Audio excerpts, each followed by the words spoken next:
Hello, I wanted to come on here today and talk about my PhD work, which is really about me and all of the research that comes from being a neurotypical partner without knowing it, as well as helping other neurotypical partners without advertising for it. It's so interesting to me that there's so many things that happened that were not in my control, even though I'm in recovery for control. And I'll tell you, if you have questions about that, please ask. That's a whole nother video. But, there's this pattern that I noticed. And so what I was studying in my PhD work, and by the way, I'm a PhD dropout. Not many people will admit that. I spent 4 years in a PhD program. It was a heuristic qualitative research program, and I was the subject as well as my client. In my work, they showed up, and I didn't know it was a phenomenon. This neurotypical partner with an undiagnosed, incompletely diagnosed, or incorrectly diagnosed, or incompletely diagnosed. In my case, it was spouses that were male, so husbands. Now, that was who was in my practice because I market to women. And so I got women clients. And what I wanted to focus on in here today was, what did I find? What were my findings? And what is it about me that attracted and married two men with autism traits, dated one in between? I attract people with autism or neurodiverse people in my life, like people who don't even know they have autism, and I'm friends with them. And, it's so unique. Just like the person who's neurodiverse is unique, each partner who is more neurotypical or, high in social and emotional, I don't want to say sensitivities. The neurotypical partner, has a great capacity for smoothing things over, noticing what's missing, carrying the emotional and social weight for the family. And as long as the neurodiverse partner understands that they're neurodiverse, the neurotypical partner is more likely to be accepted for what they bring to the relationship. And I think ultimately that's what we all want, is acceptance.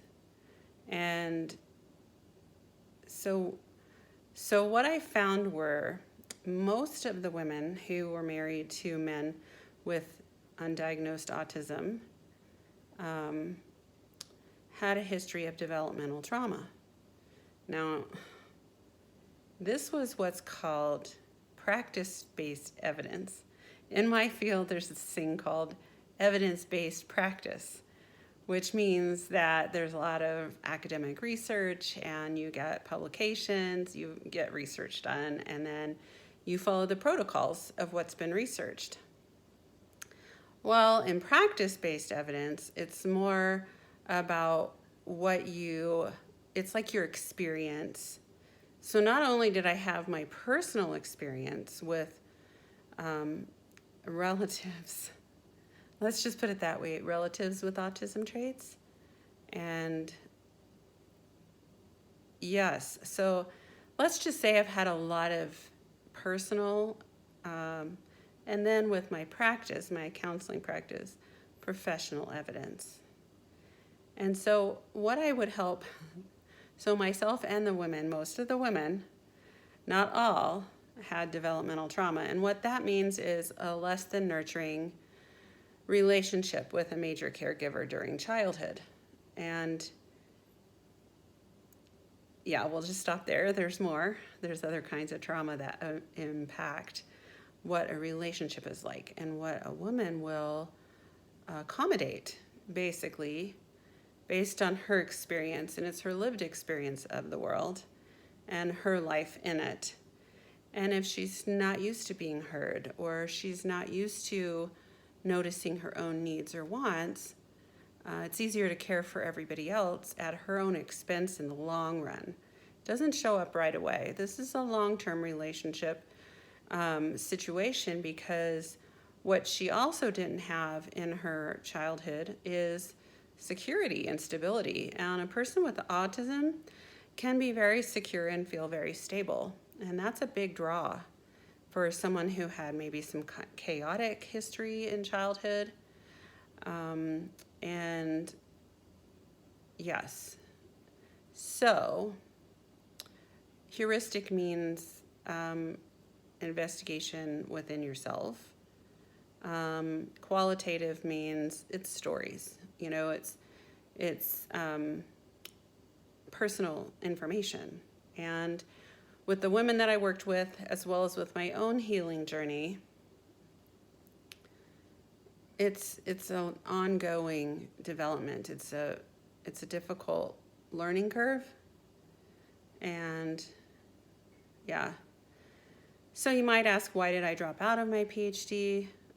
Lots of reasons. And the biggest one, I think, is that I couldn't force myself to do academic writing anymore. I'm the product of two public educators, both with bachelor's degree, and my dad had a master's degree. And so academic achievement was a big deal, and I was good at it. But with all my healing, I'm like, I just want to paint and write poetry when it's emotionally cathartic. So anyway, so that's why I'm doing these videos, to get out this information, and hopefully it helps people, it resonates with people. So you have a good day. Thank you for listening.